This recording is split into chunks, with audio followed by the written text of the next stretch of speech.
If you said to me in February of 2021 that a team would form to form a food pantry, and it would gather a team of supporters and friends, and then in the year and a half that we would be in existence, which we only started in April, we would give out 3,600 bags of groceries with no paid staff, and we would have 150 visits per month. I probably would say to you, I think that's impossible. But I think if we're going to talk about good and evil today, you know, the tendency for your mind is go right to what's wrong. But sometimes things are right, and things that you didn't think could happen, do happen. And so I want to thank you for your generosity. There's this check, but there are at least 3 or 4 other individuals who have sent checks. So the contribution from this church to the food pantry exceeded $1,000. So that is like unbelievable generosity. And I didn't know, even though I'm from Taunton, I didn't know that the food pantry would be located in Census Tract 6138, which I looked up, and I didn't realize it's the epicenter of poverty in Taunton, that 35% of the people in that particular census tract live below the poverty line. And though the median income in Taunton is $66,000, the median income in the census tract where the Unitarian Church is and where the pantry is, the median income is $33,000. So it's not much. So in a way, I wrote down perfect location for a pantry. Then it's like, perfect location, well, I don't know. That sounds a little odd, and it's a little hard to digest. But I think that one of the points we have to make today in our discussion of good and evil, which will never, ever be adequate, in our inadequate grasping of good and evil, you have to realize that, okay, we put this out to the congregation that, okay, there are people in need, and you heard and you responded. So when we talk about good and evil, when we talk about a problem, we're also talking about a response. And in particular, for me especially, this response was more than just a response, it was a calling. There was something, when I was retired and looking for something to do, there was something I went through 20 nonprofits that I know, and it's like, no. But soon as I heard about this, it's like, yes, that's it.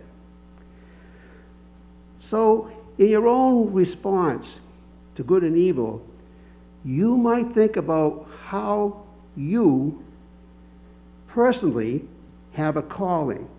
I don't mean like the pantry calling, although you have responded to that, but everybody has an individual calling in response to the problems, the evils of the world.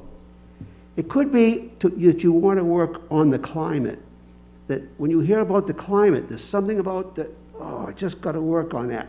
Or it could be pastoral care. The people who are sick, they need visits, they need a car, it could be people feel empty and they need music.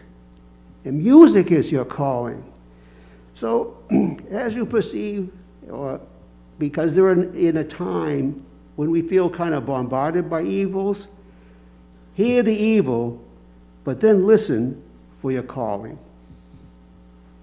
You know, I had made a decision, you know, and so I've been doing presentations at church for as long as I can remember. You know, usually I do the summer ones, I usually do the first one.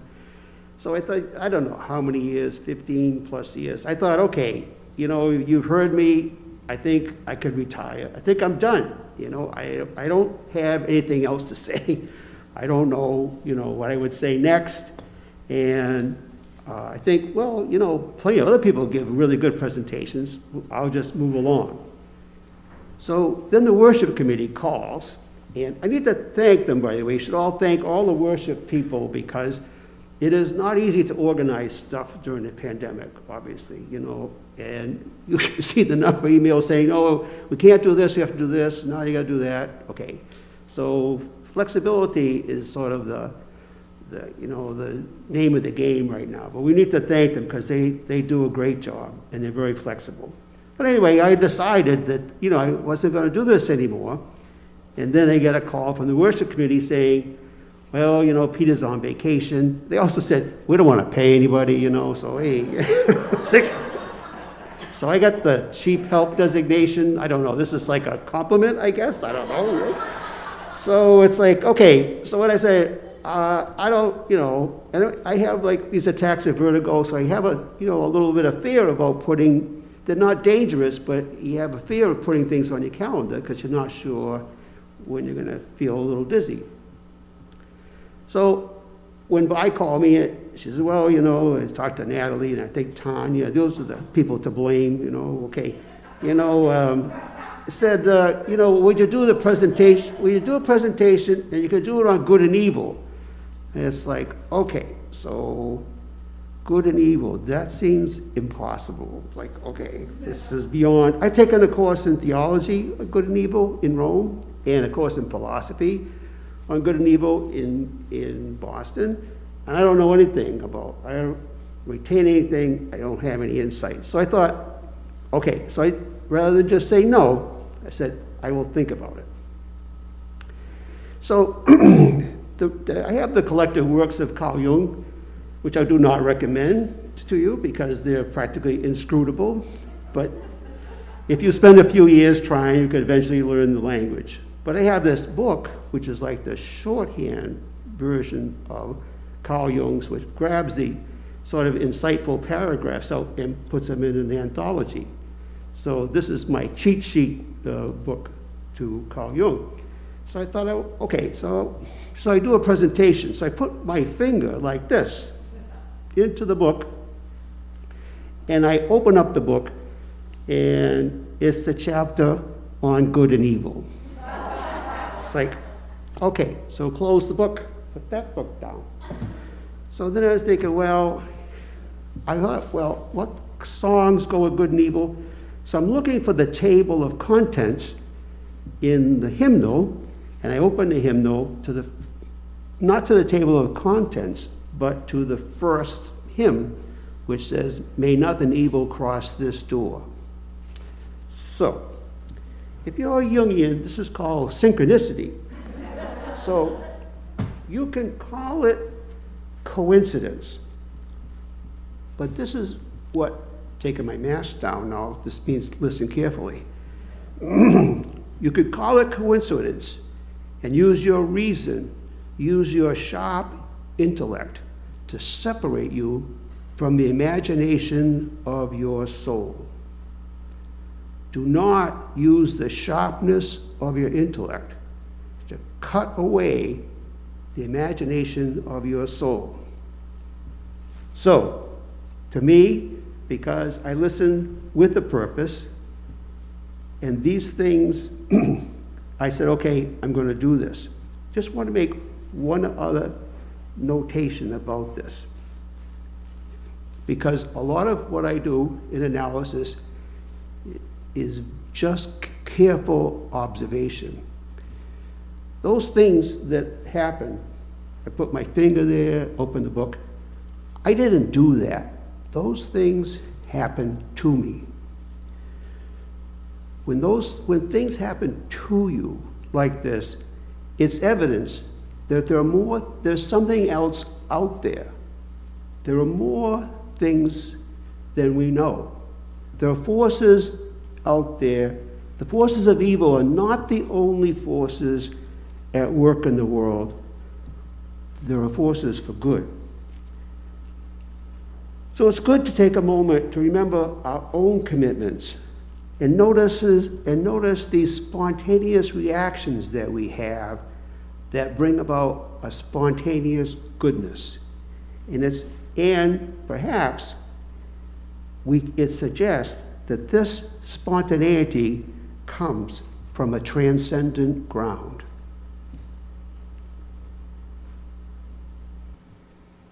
So the topic of good and evil, as I mentioned, is probably highly complex, deep, inscrutable, hard to get your fingers around.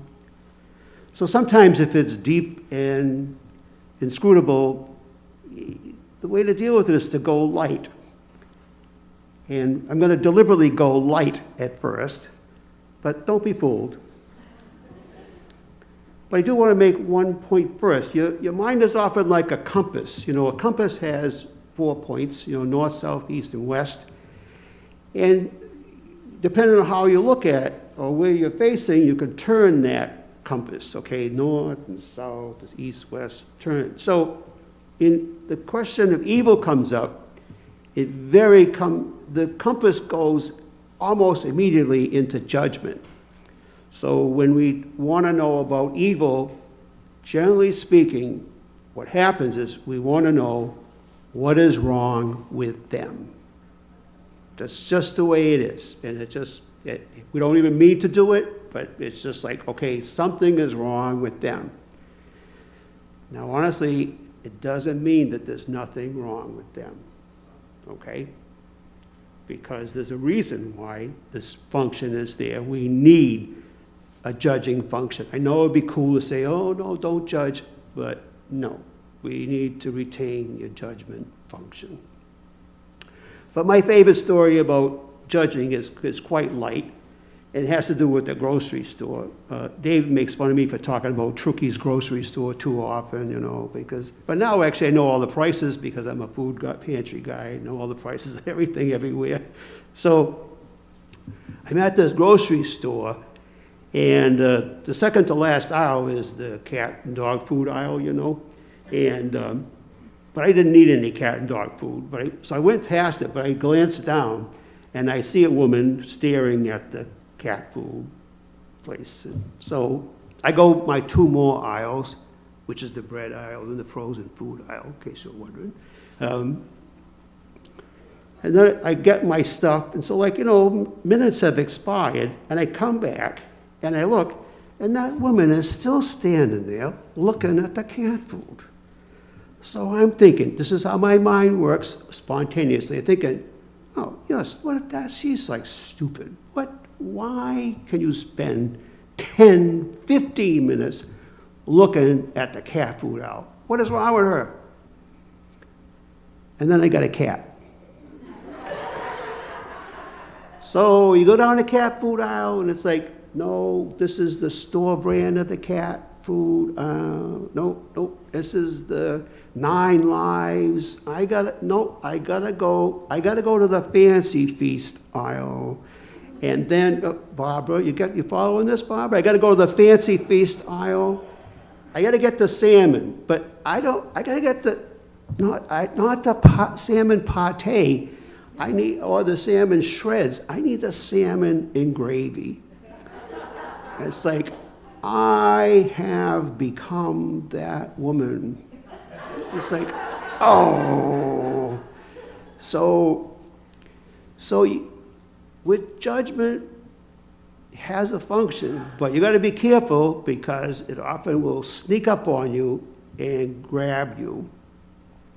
And so it's always good to keep that humility, and as you get older. It's not that hard to think, these certain occasions where you come off kind of stupid. It's like, oh yeah, we could go on, we could have like a circle and talk about, oh, we did this. Remember the time I did that? Oh, what was I thinking? So you have to start with the idea that you're a flawed person who makes errors in judgment, or you only see a little bit. Like, only see that her 10 minutes is wasted, and I forgot that I was going to become that. But after that, I think it's still fair to ask, well, what's wrong with us? What is wrong with the times that we're in? Because I think any person, maybe most people, maybe not, I have a feeling that, doesn't feel like there's something wrong. Isn't there isn't the climate off? Isn't it like 60 degrees too often in January? Do we turn the TV on and we see another war? See people fighting in Congress. We see, there's this boy shoots his teacher, a 6-year-old boy shoots his teacher. There's mass shootings have become sort of like, oh yeah, another one. You know, you have this sort of like this numbness about it. Just like, okay, so doesn't it seem like, okay, there's something is off? And actually, I would say, yeah, I have that feeling in my gut that something is off. So I was trained by the Jesuits. You know, the Jesuits take a historical perspective on things. And so, especially having been trained in Rome, you sort of like get the long version of things, you know, because down the street is like, well, the Colosseum's over there, the Forum's over there, you know. So you get this sort of like this, the long view. So you could say, well, there's another war in Europe. And so you could sort of go to the 2,000-year-old man in my head and say, well, there's a war in Europe. And the 2,000-year-old man in my head would say, yeah, I remember Caesar fighting the Gauls, you know. I remember Napoleon, the Spanish Armada, the 100 Years' War, et cetera, et cetera, et cetera, just on and on. And World War I was the war to end all wars. And there's this sort of like this thing happens to us where we think that last war was the last one. The war to end all war ended with 37 million people died. 30 years later, which is roughly the time you can have enough babies to refill your armies, World War II broke out, and 60 million people died, nearly twice as many as the war to end all wars.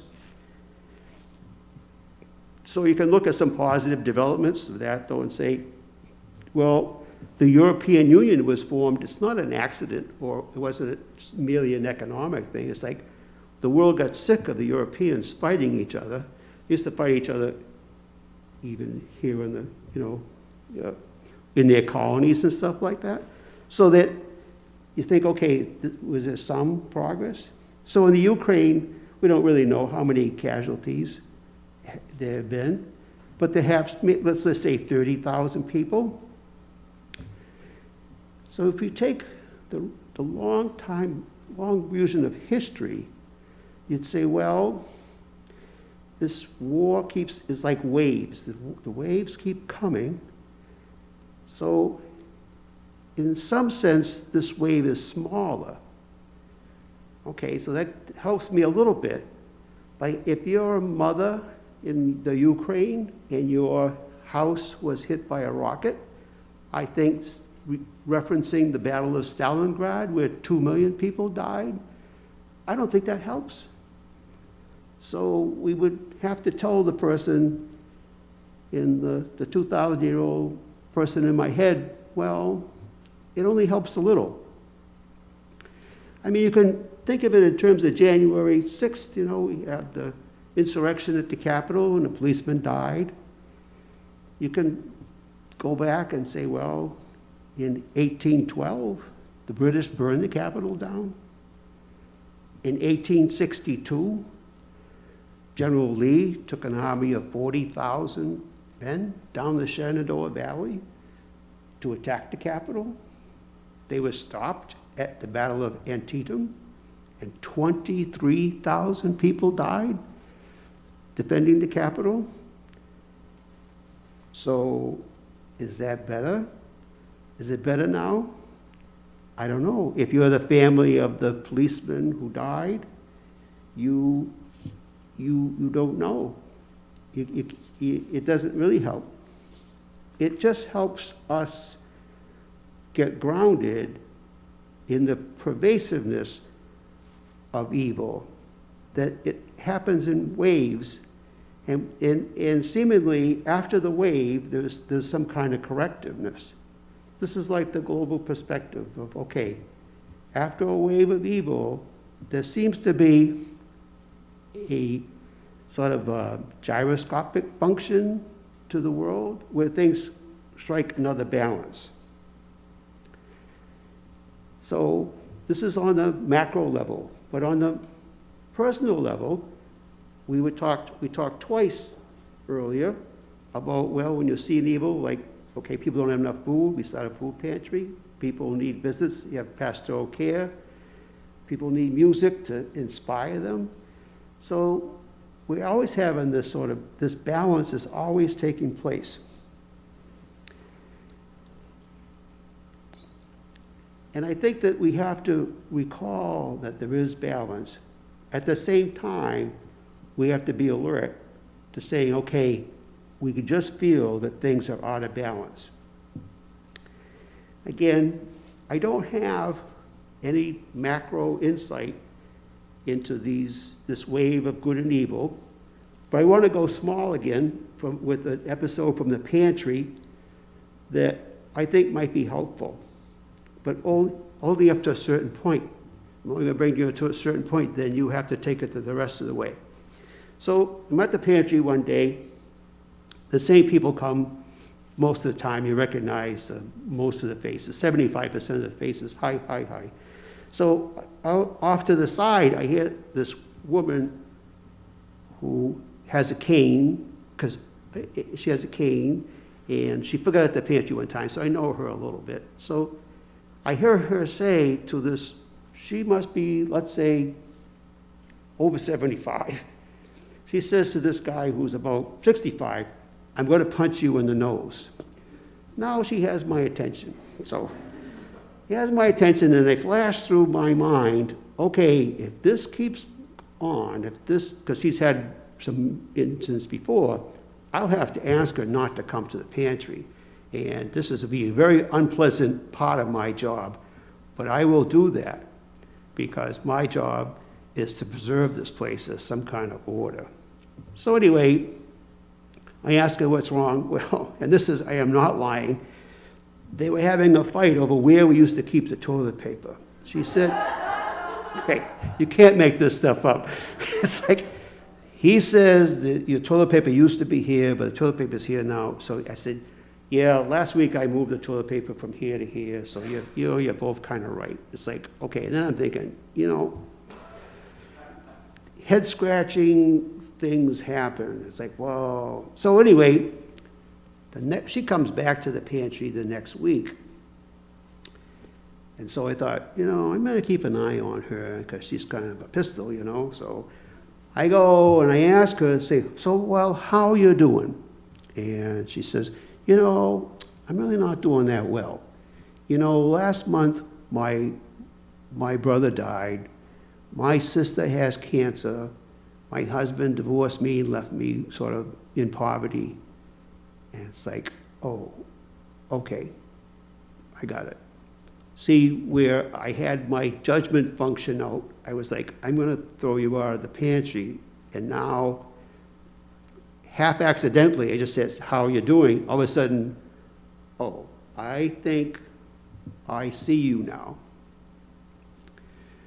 So the next week, when I see her again, she's a big smile. Hey, how are you doing? Oh, how are you? Oh, yeah. And then she tells me, oh, my hip hurts or something like that, because that's how we feel and that's how we talk. But the judgment of the compass went from the judgment to a question to a little bit of understanding. So in my research in this book here on Carl Jung, it was like 30, 40 pages. I didn't find anything interesting about evil except for one line.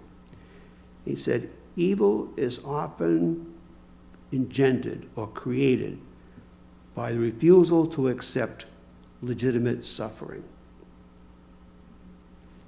And I thought, okay, so when we see people and we have to judge them, we must judge, okay, I don't think marching on the Capitol is a good idea. But then if we question them and say, all right, I know some people use evil to engender evil, but other people are simply avoiding suffering. And that gives us a different way of looking at it.